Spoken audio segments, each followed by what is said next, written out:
Assalamualaikum warahmatullahi wabarakatuh.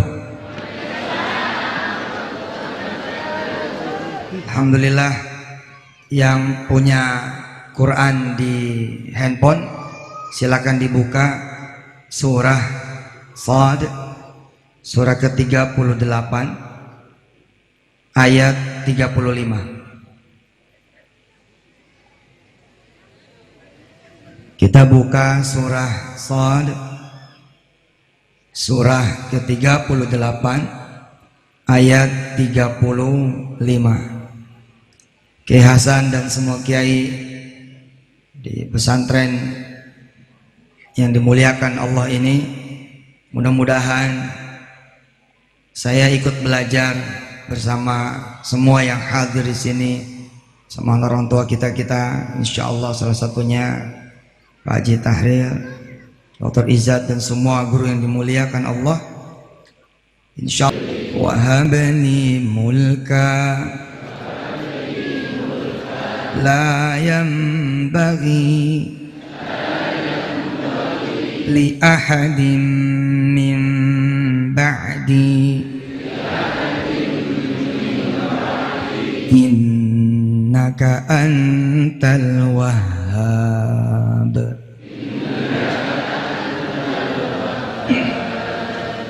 Hari ini tidak zaman buat santri-santri.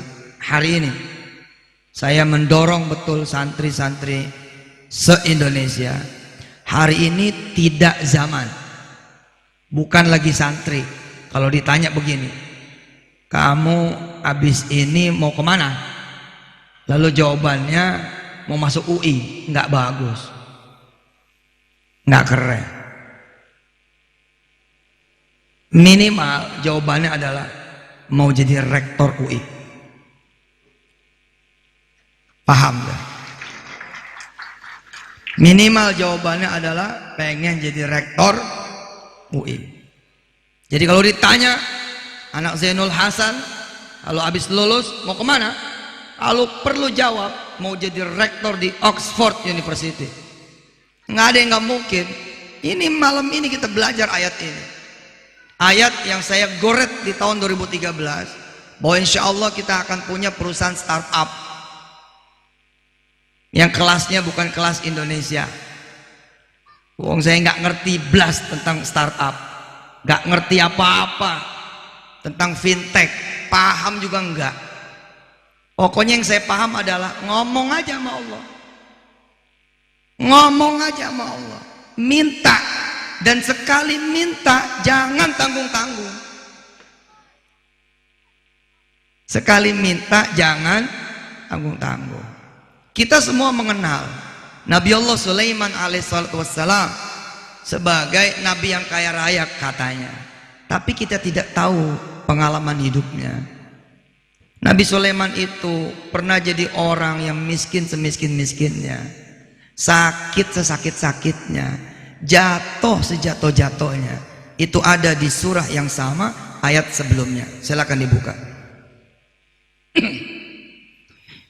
Surah 38, surah Shad ayat 34. Walaqad fatanna Sulaimana wa alqaina ala kursiyyihi jasada Thumma anab. Memang Nabi Allah Sulaiman ini son of Daud, anaknya Nabi Allah Daud, tapi dia punya salah. Kalau pengen ngelihat kesalahannya Nabi Allah Sulaiman, Pak Jaling, lihat atasnya lagi, ayat 33, 32, 31, dari sana kemudian ceritanya. Kita baca aja. Nabi Sulaiman ini punya 1000 Lamborghini, punya 1000 Ferrari, ya. Punya 1000. Nah, kalau Lamborghini itu terlalu murah ya, terlalu murah ya. Karena bahasa Allah Subhanahu Wa Taala ini kita lihat, dimulai dari cerita tentang riwayat Nabi Sulaiman sebagai anaknya raja. Jadi he was the king, ya. Dia itu dulu raja, tapi dia son of the king, anak raja. Wajar enggak? Wajar. Sampai sini Allah ingin mengatakan bahwa bisa jadi di antara saudara berbeda. Tapi ketika kemudian disuguhkan oleh Allah ayat 34, di sini peluang bahwa oh, bisa ya. Kenapa? Karena pada saat posisi di ayat 34, posisi Nabiullah Sulaiman di bawah kita. Tentu ini tadabbur ya, bukan tafsir. Wallahu a'lam bishawab. Kita lihat ayat 30. Para santri nanti ditadabburi lagi selesai dari sini. Wa wahabna li Dawud Sulaiman ni'mal 'abd innahu awwab. Tahu kita Nabi Sulaiman anak Nabi Daud. Pantas nggak kira-kira dia jadi raja? Pantas. Kalau putra putrinya para yai yang ada di Kiai Haji Zainul Hasan ini punya pesantren lalu jadi kiai, ya wajar. Karena dia putra putri kiai, jadi ibu nyai ya wajar. Anak pengusaha jadi pengusaha ya wajar. Anak gubernur ngetrek kemudian jadi dewan, ngetrek jadi wakil wali kota, trek lagi jadi wali kota, trek lagi jadi wakil gubernur, trek lagi jadi gubernur. Tapi semua orang bilang wajar. Gak ada yang istimewa juga, nothing special. Bila Mas Bayu hari ini kemudian meneruskan terah kerajaannya Bapak, biasa aja. Ayat 31. Idh urida alaihi bil ashiyyi. Nah ini sebutannya nih. As-safinatul jiyad. Dia punya 1000 kuda balap. Hari ini kira-kira Lamborghini. Dia punya 1000 Ferrari kira-kira itu hari ini. As-safinatul jiyad. Dia suruh lari-lari, dia suruh berhenti, berhenti. 1000 kudanya. Tapi dia lupa. Lupa nih. Ayat 32. Faqala inni ahbabtu. Lihat, sesungguhnya aku menyukai hubbal khairi an dzikri rabbi hatta tawarat bil hijab. Orang udah bagus-bagus punya warung, buka cabang warung kedua, buka cabang warung ketiga, buka cabang warung keempat, semakin banyak lupa diri. Habis tuh. Habis semua. Rudduha alai fatafiqa mashan bis-suqi wal a'naq. Ya Rabb. Baru kemudian ayat 34 Allah bilang, kami cabut semuanya. Oh. Dicabut, Bang. Kerajaannya dicabut, istananya dicabut, kesehatannya dicabut. Bahasa Quran adalah wa alqaina fiha. Ya. Wa alqaina ala kursiyyihi jasada. Allah bikin Nabi Allah Sulaiman lumpuh. Udah nggak punya apa-apa, bukan lagi siapa-siapa, kemudian lumpuh. Walaqad fatanna Sulaimana. Kami kemudian uji Sulaiman. Disinilah Bapak Ibu yang rahmati Allah, Anda berpeluang. Para santri juga berpeluang. Kenapa? Di posisi ini saudara lebih hebat daripada Nabi Sulaiman pada saat itu. Wa alqaina ala kursiyyihi jasada. Nabi Sulaiman dilempar sama Allah Subhanahu wa taala. Udah menghilang kerajaannya, singgasananya, istananya, enggak ada lagi yang ikut. Bahkan Nabi Sulaiman lumpuh. Tapi kemudian summa anab. Dia kembali kepada Allah. Perhatikan saudara.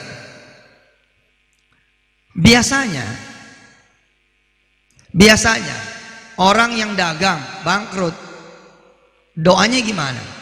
Ya Allah, kasih saya modal biar saya bisa dagang lagi.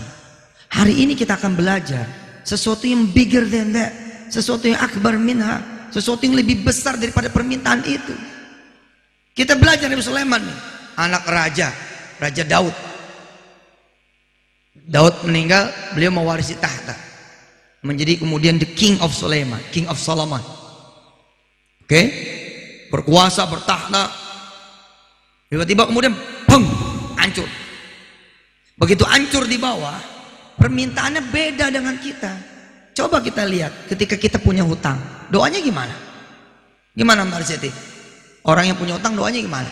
Ya Allah, nggak apa-apa deh, nggak punya apa-apa, yang penting lunas utangnya, gitu. Betul tidak? Ya Allah, nggak apa-apa deh, nggak dapat negeri, yang penting kuliah. Di mana kek?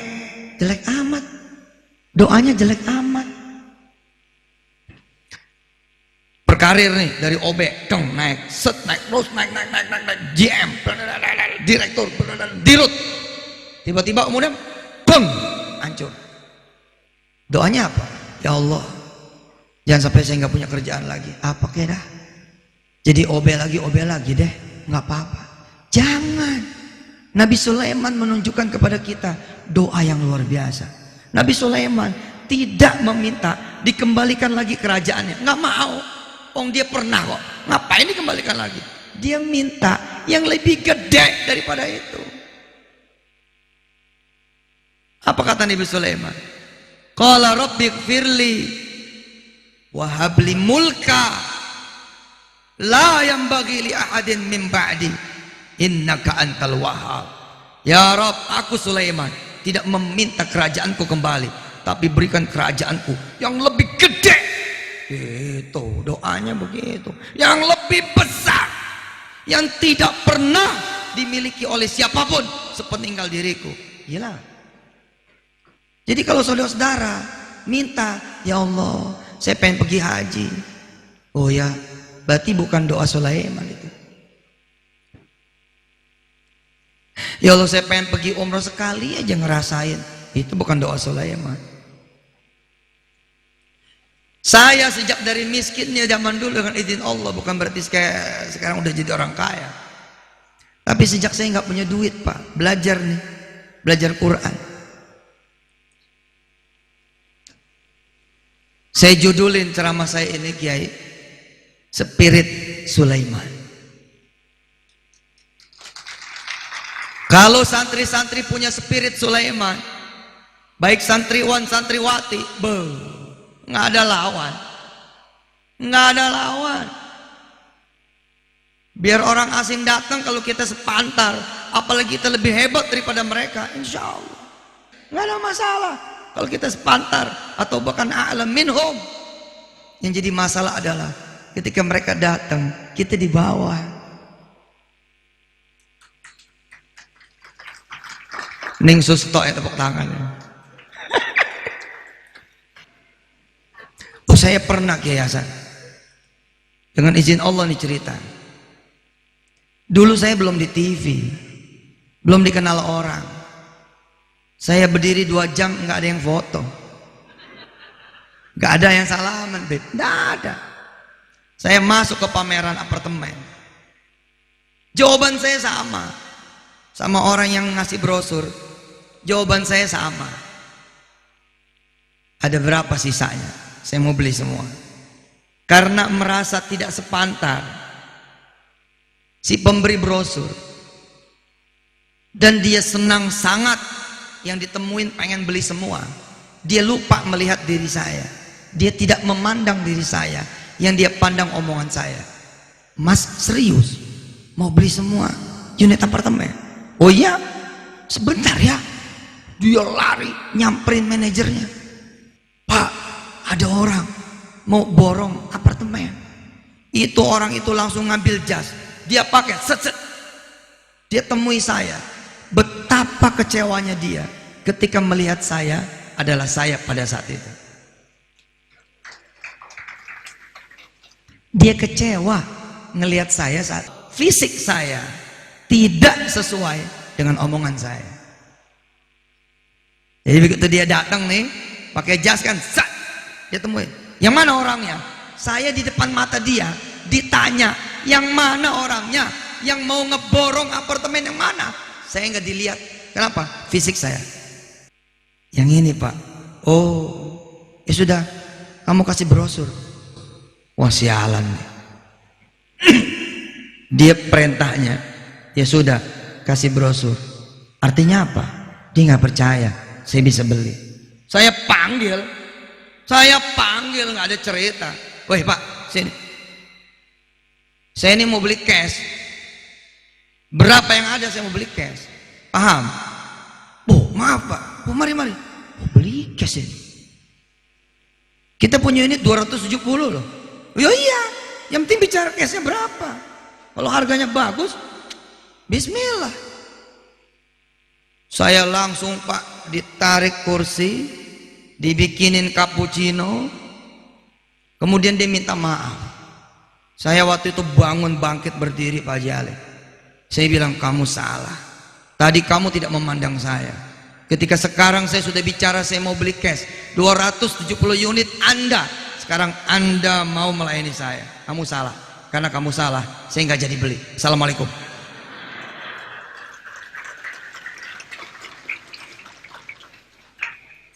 Karena kamu salah, saya nggak mau jadi beli. Assalamualaikum. Terserah dia urusannya.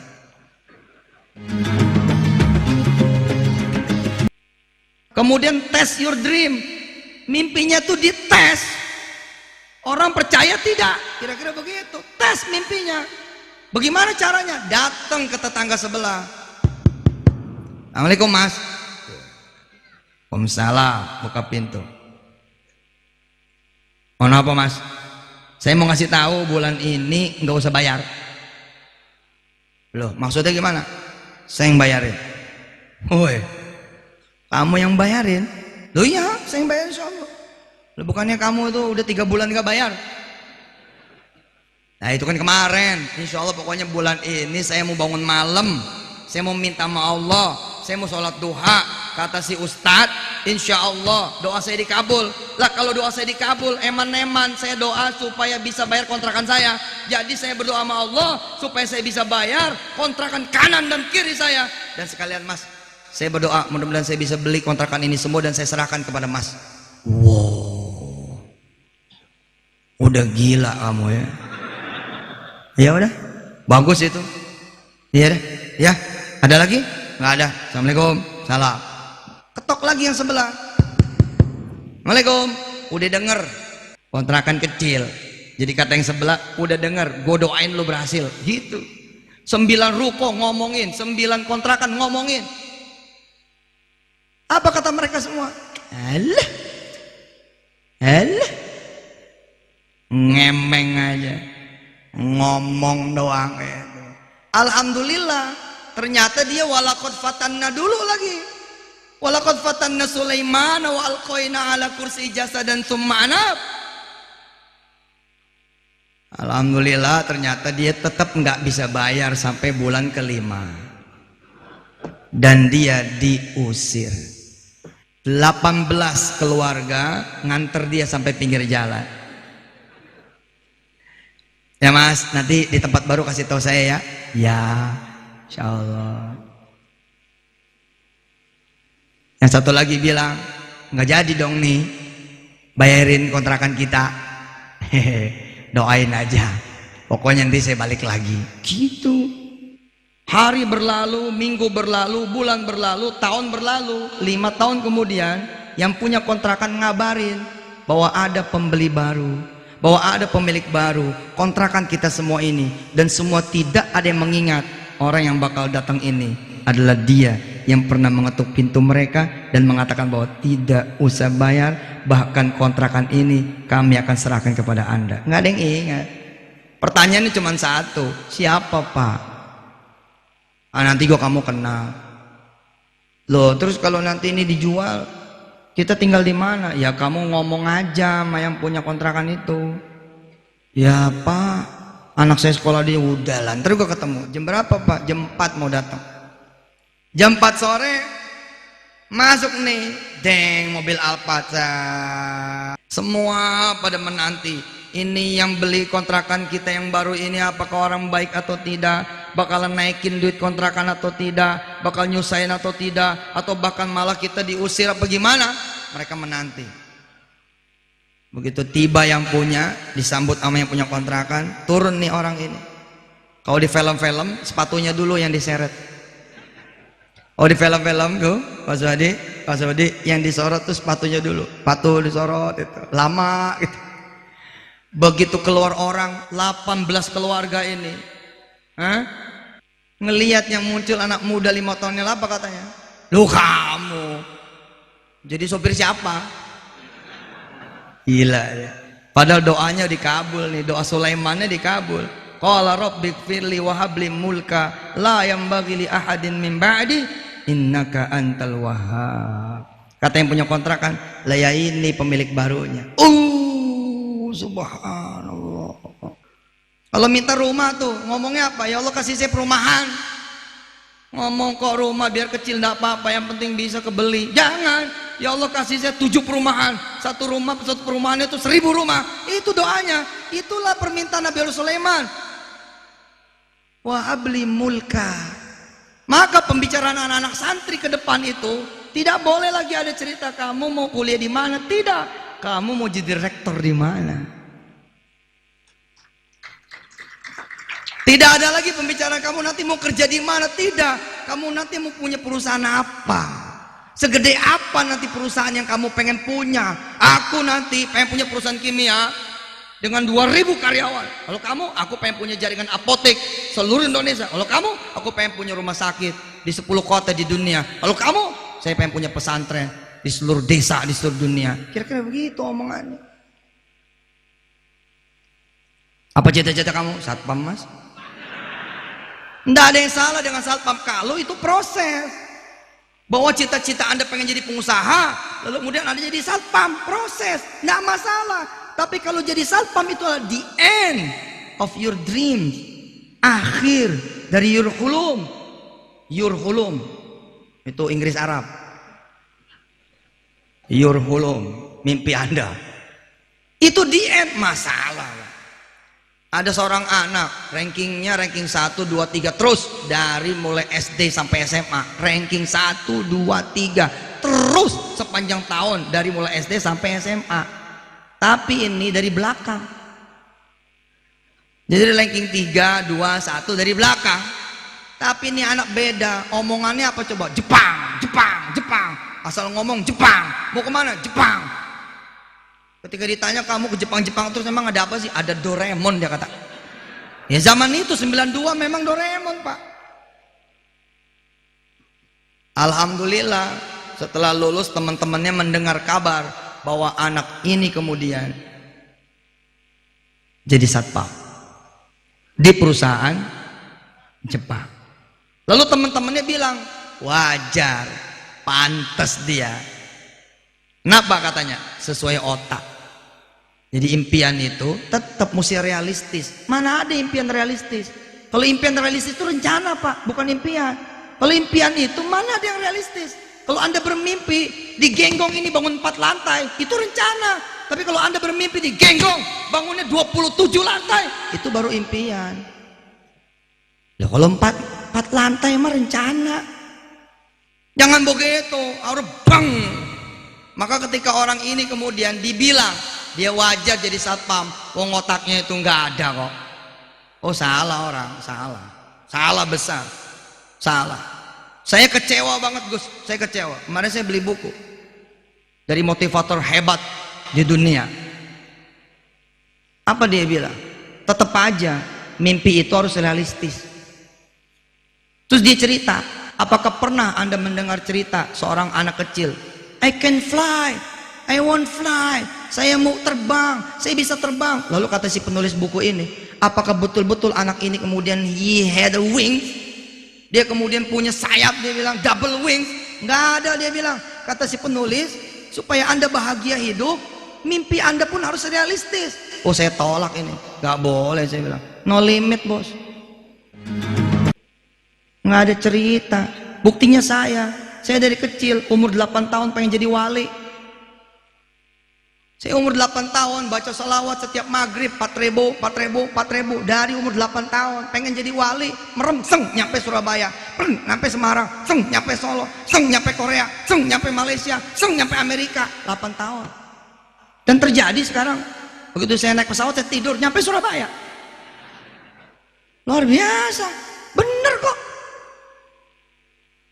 tercapai. Ada seorang anak SMP miskin, dia naik ke atas bukit, dia lihat itu orang-orang miskin, kemudian dia bilang, apa kata dia? Saya ingin bangunin 1000 rumah buat orang miskin, 1000 rumah buat anak yatim. Saya SMP, siapa yang percaya? Tapi ketika dia menjadi akhir, ketika dia menjadi gubernur Jawa Barat, dia eksekusi omongannya ketika SMP. Oh, ngomong aja kok berat. Saudara di sini kanit di polsek, kalau manggil anak anak Anda 5, di sini ada polsek nih, kapolsek atau kanit, kapolsek ketinggian kali, udah kanit dah, atau jangan kanit kali, apa yang paling bawah kira-kira? Di polsek kira-kira apa yang paling bawah? Bimas. Nah, Bimas punya anak 5. Dari sekarang kalau manggil anak, Kapolda Jatim sini. Itu Pak Hasan. Kalau manggil anak, Kapolda Jabar sini. Kapolda DKI sini. Satu lagi Panglima TNI sini. Menteri sini. Manggil anak begitu. Lo anak-anak kiai wajar jadi pada kiai, dari kecil dipanggil Gus. Gila nggak? Dipanggil Gus dari kecil. Doanya Nabi Sulaiman. Jadi orang ini bawa nih duit 100 juta ke saya.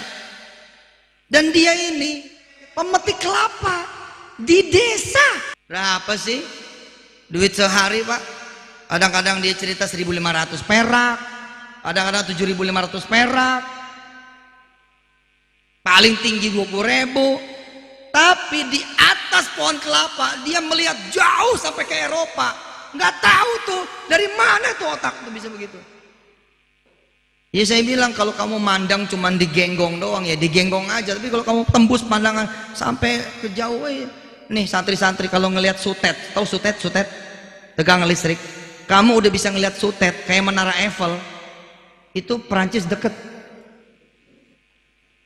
Jadi kalau ngelihat Eiffel tuh kayak melihat Eiffel, sutetnya Eiffel. Ini tukang panjat kelapa, tukang petik kelapa bisa nenteng duit 100 juta. Betul Kiai Hasan, dia tenteng 100 juta. Dia bilang sama Allah Ta'ala, saya pengen jual kelapa ke luar negeri. Itu memang orang yang kalau ngomongnya sekarang ngelihat dia dulu ketawa-ketawa. Kayak sahabat saya tadi ketika ditanya, kamu tahu 5 triliun itu berapa? Gak ngerti. Saya salah, rupanya 5 triliun saya itu dulu 5 juta. Tapi hari itu dia menjadi wali kota yang penduduknya 1,9 juta, PAD-nya bener-bener 5 triliun, dengan operasional buat karyawan-karyawati Pemkotnya dia itu 1,5 triliun. Saudara, saya tanya dong duit nih, ini 100 juta dari mana? Apa dia bilang? Saya ekspor Pak Ustadz. Ekspor apaan? Ekspor cangkang kelapa. Bukan ekspor kelapa, bukan ekspor daging kelapa, bukan ekspor air kelapa, tapi dia Bas Bayu ekspor cangkang kelapa. Anda tahu kemana ekspornya? Polandia. La ilaha illallah. Omongannya membawa dia sampai ke negeri yang jauh. Omongannya loh Pak, nyampe ke negeri yang jauh. Jadi mulai sekarang nih santri berlima, berenam, satu grup, satu kelompok, pada nulis. Nanti 2027 kita ketemu di mana? Begitu. 2027 kita ketemu depan Ka'bah. Yang satu lagi bilang, nanti di hotel gua di Mekah. Gitu. Yang satu lagi bilang, kalau gitu main ke hotel gua di Madinah. Gitu. Nanti saya jadi mantunya Raja Salman. Gitu. Oh mungkin kok Pak, menteri hajinya sekarang ini orang Indonesia ke orang Banten. Menteri hajinya Saudi sekarang ini orang Indonesia. Muadzin yang kemarin meninggal dunia, muadzin Mekah, emang orang mana? Orang Indonesia. Saya berdoa sama Allah supaya jadi imam di Masjid Nabawi, dikabul kok sama Allah. Udah tahu kan ceritanya, udah saya ceritain di sini tuh. Sudah. Ya udah, jadi cerita penutup. 2005 saya berdoa dengan izin Allah, ini cerita. Ya Allah, begitu Kiai, jadikan saya imam di musola Nurul Iman. Begitu doa kok malu amat gitu. 2003 nih. Masa sih doa supaya jadi imam di musola Nurul Iman? Kan di depan Allah, udah di depan Allah itu minta yang besar. Kita jarang-jarang ketemu wali kota. Begitu udah ketemu wali kota, apa permintaan kamu? Nggak ada. Oh ya eman, sayang. Ini di depan Allah lagi. Saya rubah doanya. Ya Allah, saya pengen jadi imam di Masjid Baitul Amin. Jadi ada musola Nurul Iman, ada Masjid Baitul Amin. Kemudian saya ngoreksi lagi doa saya. Masa jadi imam di kampung sendiri? Nggak lucu. Doa supaya jadi imam di Masjidil Haram. Di situ udah puncaknya doa. Udah disiplin tuh. 2003 berdoa supaya jadi imam di Masjidil Haram. Alhamdulillah 2005 dikabul. 2 tahun Pak cuman jaraknya, dikabul. 2005 itulah saya pertama kali berangkat umroh. Turun di Bandara Jeddah jam 11 malam. Belum sholat maghrib, belum sholat isya. Dan semua sepakat sholatnya di Masjidil Haram. Sampai Masjidil Haram jam 3 pagi. Lalu saya suruh semuanya qomat. Saya suruh semua berdiri. Ada satu orang saya suruh qomat. Ayo qomat, qomat. Begitu saya takbir, saya menyadari saya jadi imam di Masjidil Haram.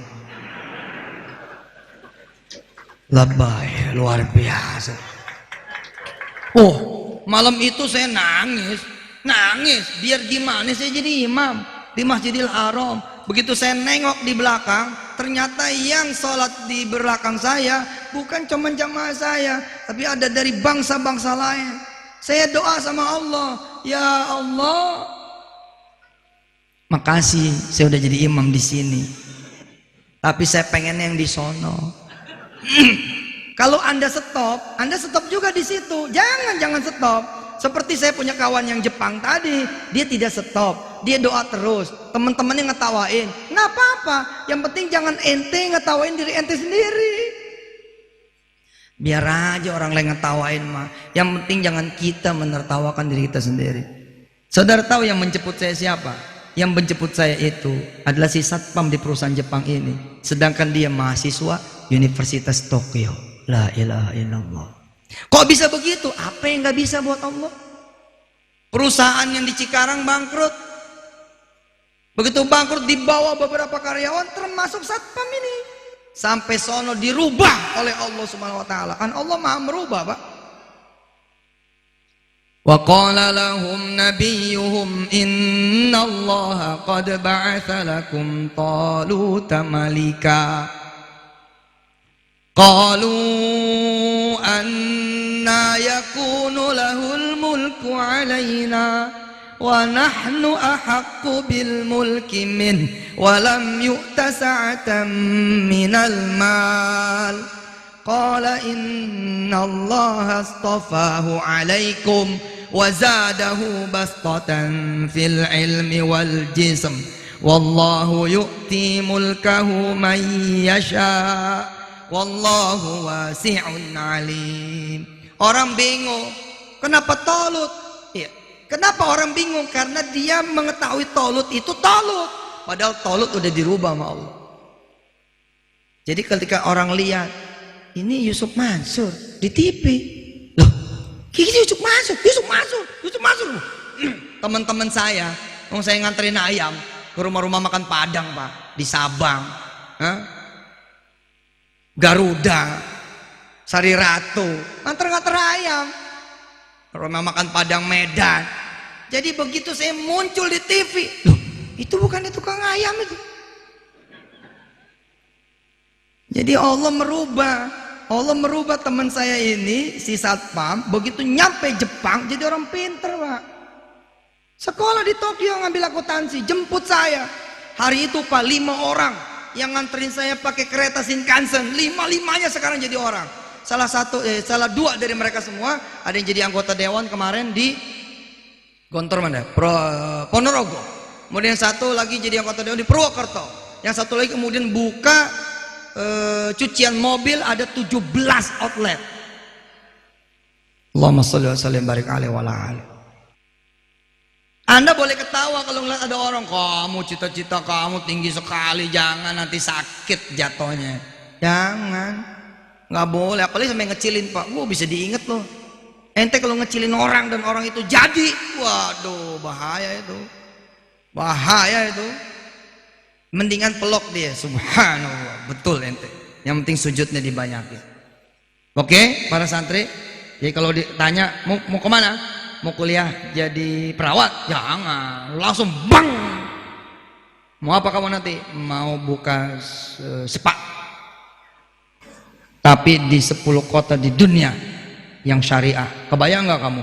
Ada di London spa syariah, ada di Washington DC spa syariah, ada di New York spa syariah, ada di Berlin spa syariah, dan di bawahnya ada tulisan Genggong Spa.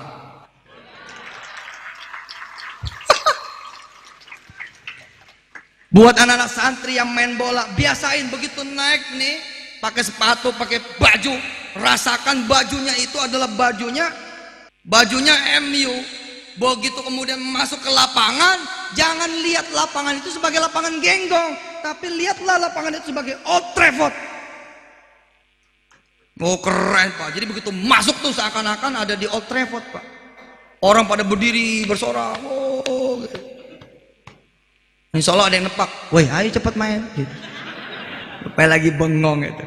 Tapi belasan tahun kemudian Anda betul-betul ada di sana.